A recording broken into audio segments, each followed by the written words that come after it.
Hi, this is Nate Gable. Today we're going to go ahead and cover the example 5.8, figuring margin account totals. Hopefully you've watched my other videos on margin account so you get an idea of why we have a margin account. Again, when we trade grain contracts, the reason we have a margin account is to protect our broker in the event that we have a loss on our futures trading. For example, if we sell corn, if price goes up, we will be in the position that we are losing money. Our margin account protects the broker in the event that this happens and covers our possible loss. So let's go through this example, and as always, if you have any questions, drop me an email or give me a phone call and I'll try to explain it. Okay, in the first problem, we are asked to find the margin account total for each of the trading days. We are going to say that we start off our account with $2,000. Our brokerage house requires us to have $500 in that account at all times. We're going to circle the days in this trading period where we will have a margin call. We're going to have a margin call if our margin account drops below $500.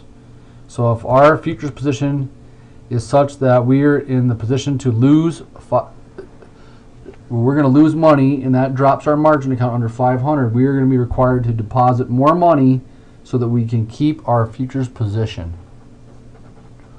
So let's look at number one. Number one, we buy a contract for July corn at $4.20 a bushel on February 28th. Our margin account is currently at $2,000. So first of all, let's ask ourselves, if we buy July corn at $4.20, are we in the money when corn goes up or down? Well, if we bought at $4.20, if corn goes up, we are in the money because we are going to be able to sell our contract back at a higher price than what we paid for it. We bought it at $4.20. So let's take a look at this. On March 8th, now July corn is trading at $4. Corn has gone down. We bought it at $4.20, now it's down to $4. We are out 20 cents.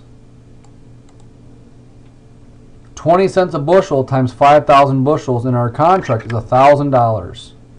So we started our margin account with $2,000. After subtracting the $1,000, we are now left with a margin account balance of $1,000 on March 8th. By March 30th, corn has gone down even further.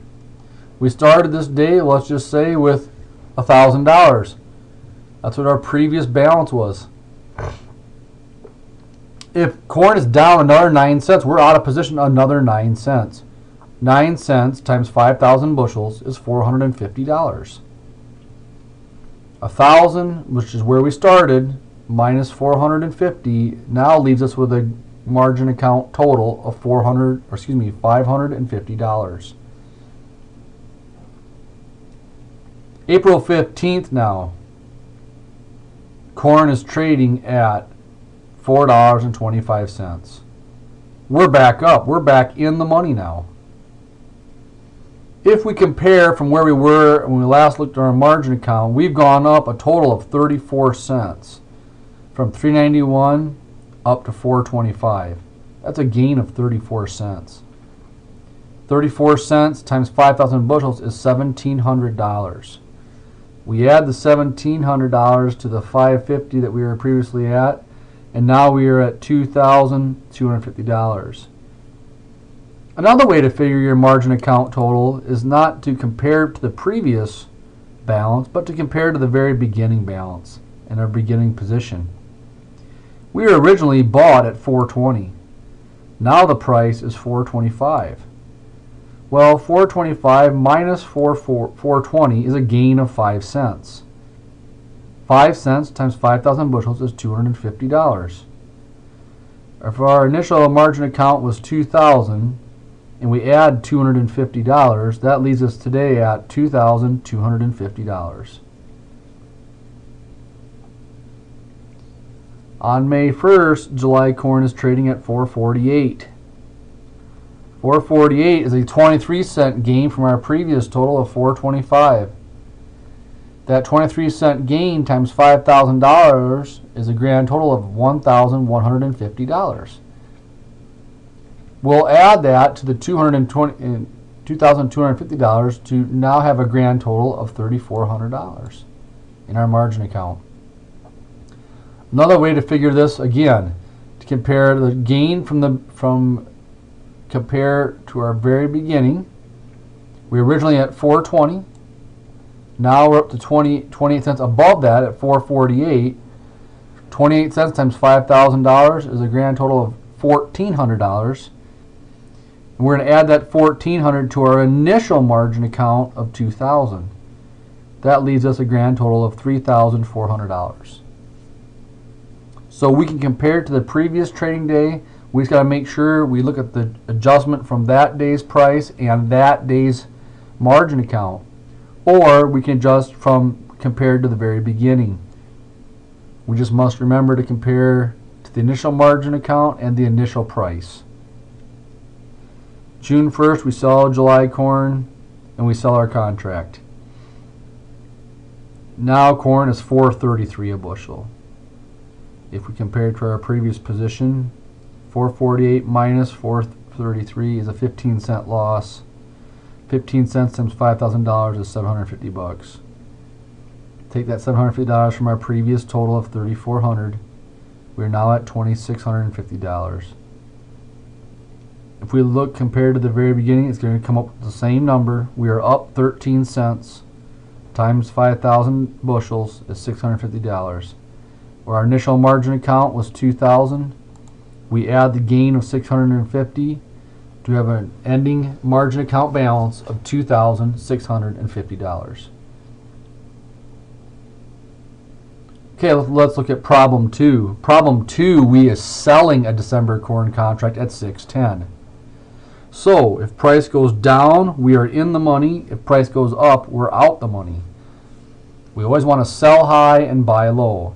We've initially sold at 610. So if we can buy this contract back below 610, we're going to make money. On June 20th, corn is trading at $5.95. Corn has gone down.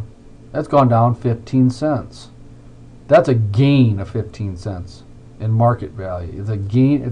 The price has gone down, but that's a gain for us because we have sold. 15 cents times 5,000 bushels is $750. 2,000 was our starting balance. We add, this should say 750. We add 750 to the 2,000 to get 2,750. July 15th, corn is trading at $6.15. So corn has gone up now. Remember now, we sold. So when corn goes up, we are stand to lose on our futures trade. If we compare to the previous day, we have a gain in price of 20 cents. That's a loss on our futures trade of 20 cents. 20 cents times 5,000 bushels is $1,000. Our initial margin, or our last margin balance, was $2,750. Subtract $1,000, we are now at $1,750. If we compare to the very beginning, our initial trade, which is probably easier to do, we see that we're up a total of 5 cents, which is a loss, or $250. Our initial margin account was $2,000. We're down $250 now, so that leaves us at $1,750. On August 25th, corn's gone up further, 15 more cents. That's 15 cents loss times 5,000 bushels is $750. We were at $1,750. Subtract $750 more, we're now at $1,000. If we can compare back to our initial position, we had sold at $6.10. Corn is now $6.30. That's a 20-cent loss we stand to have. That's $1,000. We started at $2,000. Subtract that $1,000 loss. We're sitting at a margin account total of $1,000 presently. Ooh, corn's gone up another 18 cents. That's another loss of $900 from our previous. We were at $1,000. Now we're down to $100. We're going to have a margin call now of $400. that will bring our margin account total back up to 500. We are literally going to give a call from our broker, and he or she is going to ask us to deposit $400 to maintain our futures position. If we cannot make our margin call, our broker is simply going to offset our futures position before there's a loss, before they have an overall loss. They're going to keep, if we don't make our margin call when the margin account's at $100, they're going to keep the $1,900 that we lost in this futures transaction. If we compare to our very beginning, we've lost 38 cents times $5,000. That's 5,000 bushels. That's $1,900. We have a margin account of $100, so we will have a margin call of $400. So our margin account was at 500. November 15th, December corn is trading at 643. We offset our December contract. If we compare it to a previous problem, 648 minus 643 is a gain of 5 cents. Corn's come back down. That's a gain of 5 cents or $250. We add that to our $500 from the previous example, and we had a margin account total of $750. If we compare from our beginning position, we started at 610. Corn has gone up to 643. Remember, we sold at 610. So if we have to buy back at 643, that's a 33-cent loss times 5,000 bushels. That's $1,650. 2,000 minus 1,650 is 400 bucks. 1,650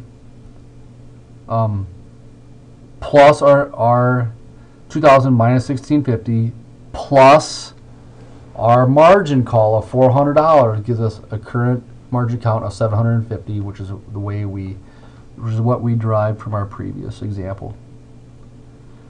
So that is how you determine the margin account totals. If you have any questions, please give me a call or drop me an email. Thanks a lot for listening.